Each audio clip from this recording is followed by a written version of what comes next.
Now, conversion of an arbitrary expression into an SOP.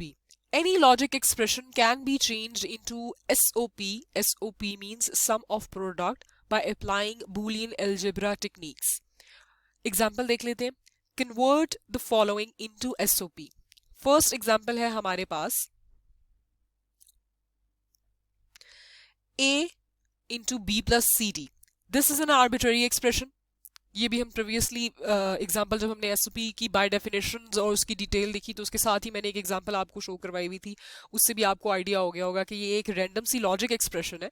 This is what not in the SOP form. क्यों? क्योंकि B plus C D एक term जरूर है but ये product term नहीं है. क्यों? क्योंकि SOP means sum of every product term. This is not an SOP. We have to convert it into SOP because it's a term but it's not a literal. और इसके अलावा ये कि ये एक प्रोडक्ट टर्म भी नहीं बनती है. By using the distributive law, we can convert it into SOP. How? A dot B plus A into CD. Now this is your SOP form. Yes, this is our SOP form. How? Sum of product term हो रहा है. ये भी product term है, ये भी product term है और उसका सम हो रहा है. Yes, sum of product term है. हर लिटरल का मौजूद होना इसमें जरूरी नहीं है. बेशक जरूरी नहीं है. इसमें 2 लिटरल्स हैं, इट्स ओके. इसमें 3 लिटरल्स हैं, इट्स ओके. ये हमारी एसओपी की डेफिनेशन कहती है कि it is okay with that. Second example हमारे पास ये है. ये एक आर्बिट्ररी एक्सप्रेशन है. We can convert it by using the distributive law. Distributive law means B into C D plus B into E F. क्या अल्टीमेट एक्सप्रेशन हमारा बन गया है एसओपी? यस, हमारा अल्टीमेट एक्सप्रेशन एसओपी बन गया है. Sum of product terms. Next एक और एग्जांपल देख लेते हैं जिसमें कॉम्प्लीमेंट्स मौजूद हैं. हम सबसे पहले कॉम्प्लीमेंट को सॉल्व करेंगे by using D Morgan's law. सबसे पहले हमने कॉम्प्लीमेंट्स को सॉल्व किया. ए प्लस बी के ऊपर इटसेल्फ भी बार है. पहले मैंने आउटर कॉम्प्लीमेंट को सॉल्व किया by using D Morgan's law, जो कि ये प्लस का सिंबल डॉट में चेंज हो गया. ए प्लस बी टर्म के ऊपर इटसेल्फ भी बार है और ऊपर वाला जो उसका होल कॉम्प्लीमेंट है वो आ गया. सी के ऊपर कोई बार नहीं था गिवन क्वेश्चन में, लेकिन जो ऊपर होल कॉम्प्लीमेंट था उसकी वजह से इसके ऊपर कॉम्प्लीमेंट आ गया. And then double complement, we know X का double bar is equal to X, इसलिए हमें a प्लस बी वापस मिल गया. डबल कॉम्प्लीमेंट की वजह से ये कॉम्प्लीमेंट्स आपस में कैंसिल हो गए. सी के ऊपर सिंगल कॉम्प्लीमेंट है वो एज इट इज आ गया. आगे by using the distributive law we apply a into C का बार, b इंटू सी का bar. Is this your SOP form? Yes. ये देखिएगा, ये भी प्रोडक्ट टर्म है, ये भी प्रोडक्ट टर्म और उसका सम हो रहा है. तो this is our SOP. Next हमारे पास आ जाती है जी एसओपी एग्जाम्पल की. जो हम बात कर रहे हैं कि SOP is actually the simplification of our sum of mean terms. हमारी मीन टर्म्स को अगर हम सिंप्लीफाई फॉर्म में कर दें, सिंप्लीफाई हम कैसे करते हैं? सिंप्लीफाई हमने अभी तक पढ़ा है कि हम बूलियन लॉज और थ्योरम्स और आइडेंटिटीज को इस्तेमाल करते हुए सिंप्लीफिकेशन करते हैं. अब ये एग्जांपल आपको ये बात शो करने जा रही है कि जो min terms, sum of mean terms की हम बात कर रहे थे, वो उसका सिंप्लीफाइड वर्जन है SOP. This is the example. This was the given question. F का फंक्शन ये था, ये मीन टर्म्स हमें गिवन थी. इन मीन टर्म्स को ओपन करके मैंने उसको उसके एक्सप्रेशन फॉर्म में लिख दिया है. ठीक है, एक्सप्रेशन फॉर्म में लिख दिया है. How these min terms has been written in the expression form. ये हम मीन टर्म्स जब हमने पढ़ी थी तो हमने थॉरली देखा है कि हम उसको कैसे इस एक्सप्रेशन फॉर्म्स में एंड प्रोडक्ट टर्म्स में कन्वर्ट करते हैं. The first one is 001. क्यों? क्योंकि ए के ऊपर बार आएगा, बी के ऊपर बार एंड सी इज सिंपल. क्यों? यहाँ 1 मौजूद है. इसका बाइनरी इक्विवेलेंट कहलाता है जी 100. सो देखिएगा 100. ए सिंपल क्योंकि ए की वैल्यू 1 है एंड बी के ऊपर भी बार और सी के ऊपर भी बार क्योंकि दे हैव द वैल्यू 0. ऐसा हमारे मीन टर्म्स में था कि हम कॉम्प्लीमेंटेड वेरिएबल की बिट वैल्यू 0 लिखते हैं एंड नॉन कॉम्प्लीमेंटेड वेरिएबल की वैल्यू 1 लिखते हैं. एंड सिमिलरली 5, 101, 110, 111, 1117 का बाइनरी इक्विवेलेंट 111 है. तो इसकी प्रोडक्ट टर्म कैसे कहलाएगी according to the given literals A B C? 111. तो इसको हम सिंपल लिटरल से शो करेंगे ए बी एंड सी. अब हमने according to the Boolean laws in identities, जो कि मैंने आपको जब बूलियन आइडेंटिटीज पढ़ाई थी तो उसके बाद जो लेक्चर दिया था उसमें मैंने आपको स्टेप बाय स्टेप बताया था how we applied the laws, how we applied the identities. वही आइडेंटिटीज हमने यहाँ यूज की है. ये देखिएगा X bar plus X equals to 1 होता है, यहाँ डॉट 1 हो गया. देन आइडेंटिटी का लॉ यूज हुआ, मल्टीप्लाई यूज मल्टीप्लाई होके B bar C as it is आ गया, ए एज इट इज आ गया, सारा एक्सप्रेशन एज इट इज आ गया। ये पूरा सोल्यूशन हमारा बूलियन लॉस को यूज करते हुए हुआ है and ultimately we got this expression B bar C plus A. ये हमारा एसओपी का एक्सप्रेशन आ गया। अब आप देखिएगा ये हमारा गिवन एक्सप्रेशन था इन शॉर्ट। देखिए मीन टर्म्स में तो आपको डिजिट्स में गिवन है ना मीन टर्म, तो डिजिट्स को हम एक्सप्रेशन में लिख सकते हैं। ये बात मैंने आपको मीन टर्म्स की एग्जांपल करवाते हुए करवाई थी कि देयर वर 3 फॉर्मेट्स जिसमें मीन टर्म्स रिप्रेजेंट हो सकती थी। ये भी उसमें थी डिजिट्स फॉर्म और ये एक्सप्रेशन फॉर्म भी थी। तो मीन टर्म्स को जब हमने एक्सप्रेशन फॉर्म में लिखा तो यू कैन ऑब्जर्व कि 1 2 3 4 5 टर्म्स हैं इसके अंदर और हर 5 टर्म के अंदर 3 लिटरल्स हैं। इसमें भी 3 है, इसमें भी 3 है, इसमें भी 3 है, इसमें भी 3 है और इसमें भी 3 है। कम से कम 15 लिटरल्स हैं और 5 टर्म्स हैं। But what about the ultimate expression जो एसओपी है, जो हम कह रहे थे हमारा सिंप्लीफाइड फॉर्म है हमारे सम ऑफ मीन टर्म्स का। देखिएगा उसमें एक एंड ओनली 2 टर्म है और कितने लिटरल्स हैं 1 2 and 3, only 3 literals. Hence it is proved that our SOP is actually the simplified version of your mean terms। आपकी sum of mean terms का simplified form है SOP और SOP में ऐसी कोई शर्त नहीं है कि हर literal हर term में मौजूद हो। Next domain of the Boolean expression. आगे जो मैं एग्जांपल्स आपको शो करने जा रही हूं उससे पहले इस वर्ड से वाकिफ होना जरूरी है। What is the domain of your Boolean expression?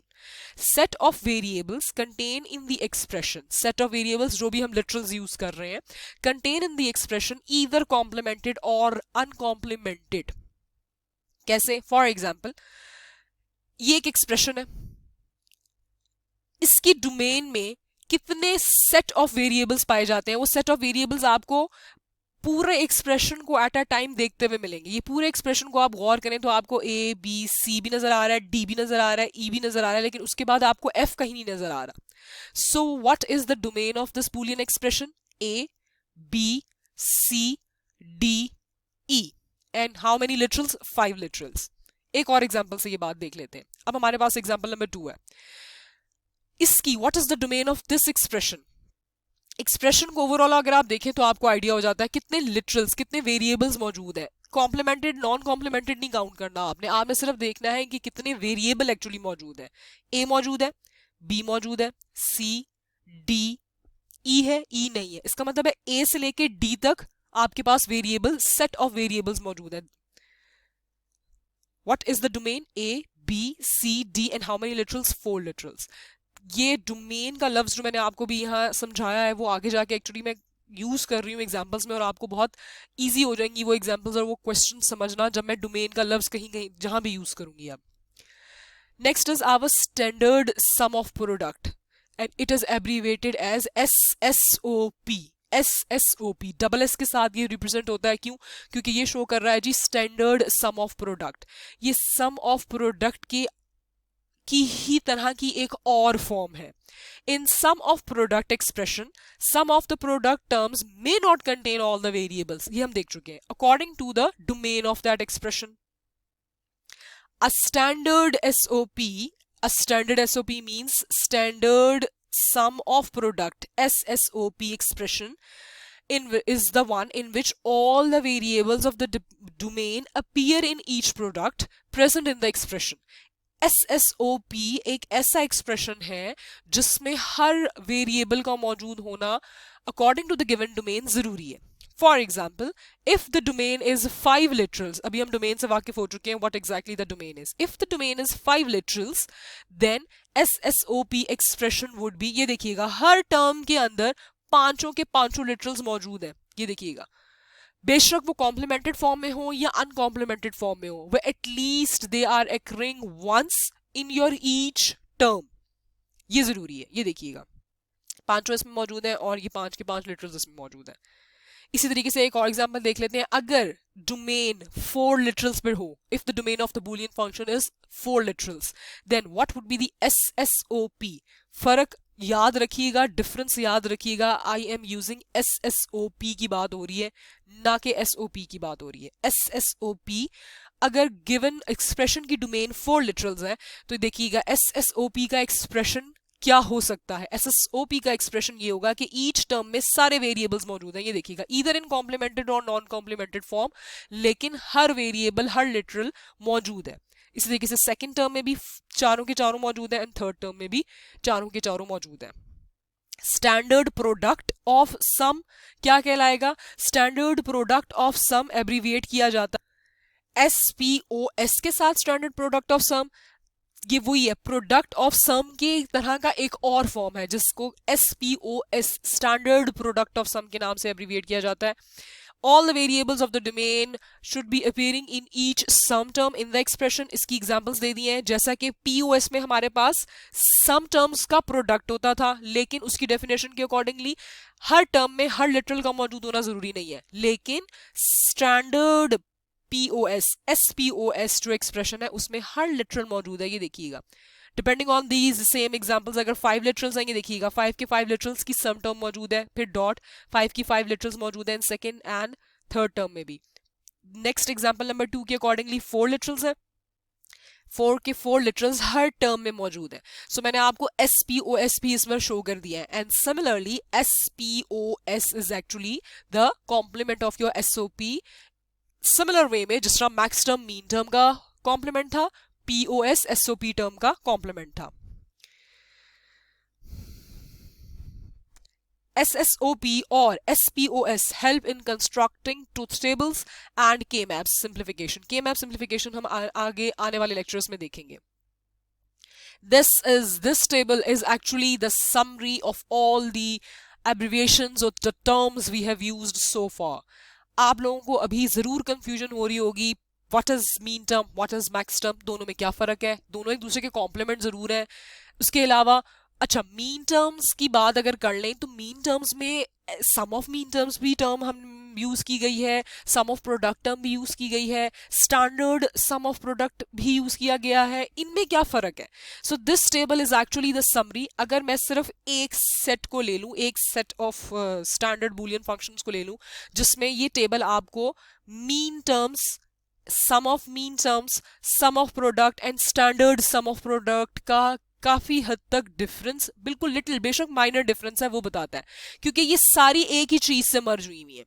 इस टेबल के थ्रू, ये पूरा टेबल के बाद आप मैक्स टर्म का टेबल भी समराइज कर सकेंगे। Max term, POS, POM, SPOS का फर्क भी आप देख सकते हैं। मैंने सिर्फ एक का टेबल बना दिया है आपको, ताकि आपको उनकी टर्म्स के दरमियान बिल्कुल बारीक बारीक सा फर्क है, क्योंकि मीन टर्म से निकला है sum of minterm, sum of minterm से निकला है SOP, SOP से फर्दर बना है SSOP। सो ये सारी चीजें आपस में जंबल अप हो सकती हैं। उसके बाद हमने इनका फर्क ये भी याद रखना है कि ये सारी चीजें कॉम्प्लीमेंट है जब हम मैक्स टर्म्स की तरफ चले जाते हैं। सो this table is actually the summary, और इस टेबल को पढ़ने के बाद आप मैक्स टर्म्स, POS, SPOS का टेबल भी ऑटोमेटिकली खुद से बना सकेंगे। मीन टर्म क्या होती है? मीन टर्म होती है हर प्रोडक्ट टर्म, ये बात आपने याद रखनी है। Mean term is every product term जिसमें हर लिटरल एटलीस्ट एक मर्तबा पाया जा रहा है। ये देखिएगा, इसकी एग्जांपल उसके पैरेलल में शो हुई है, और इसकी आउटपुट हमेशा इक्वल्स टू 1 होगी। ये देखिएगा, 4, if the domain of the Boolean expression is 4, तो देखिएगा 4 लिटरल्स मौजूद है and they are occurring at least 1 time. वो कॉम्प्लीमेंटेड फॉर्म में और नॉन कॉम्प्लीमेंटेड फॉर्म में कोई फर्क नहीं पड़ता। हर प्रोडक्ट टर्म आपकी मीन टर्म है, लेकिन उसमें शर्त यह है कि हर लिटरल मौजूद होना जरूरी है, either in complemented or non complemented form. Sum of mean terms क्या है? Applying logic or between each minterm. अगर आप अपनी हर minterm, each minterm को आपस में एक एक्सप्रेशन में लिखना चाहते हैं, देखिए प्रोडक्ट टर्म तो इंडिविजुअल टर्म है ना, अगर आप इन टर्म्स को, मीन टर्म्स को, जो प्रोडक्ट टर्म्स है, उनको कंबाइन करके लॉजिक और की फॉर्म के दरमियान, उनके दरमियान लॉजिक और का ऑपरेशन परफॉर्म कर दें, तो वो एक एक्सप्रेशन जो बनता है वो सम ऑफ मीन टर्म कहलाता है। उसकी एग्जांपल उसके सामने शोन है। सम ऑफ प्रोडक्ट क्या कहलाता है? Sum of product is a simplified form of your min or your SOM term. क्या है? उसमें कुछ वेरिएबल्स या सारे वेरिएबल्स मौजूद हो टर्म में, हो सकते हैं। देखिएगा, इसमें 2 लिटरल्स मौजूद हैं, इसमें 3 लिटरल्स मौजूद हैं, कोई फर्क नहीं पड़ता। ये आपका सम, ये प्लस ऑफ प्रोडक्ट टर्म्स है, yes it is. Arbitrary expression अगर होगी तो वो हमारी SOP फॉर्म नहीं होती, हमें उसे कन्वर्ट करना पड़ता है। आगे हमारे पास standard sum of product. Standard sum of product में क्या है? All the variables of the domain must be present and logic or operation among each term. हर टर्म के अंदर ईच लिटरल का मौजूद होना जरूरी है। अब आपको शायद ये बात समझ आ रही होगी कि SSOP is similar to your SOM, लेकिन SSOP is actually similar to your SOM, और बाकी डिफरेंस आपको माइन्यूट डिफरेंसेस ये टेबल डिस्प्ले कर रहा है।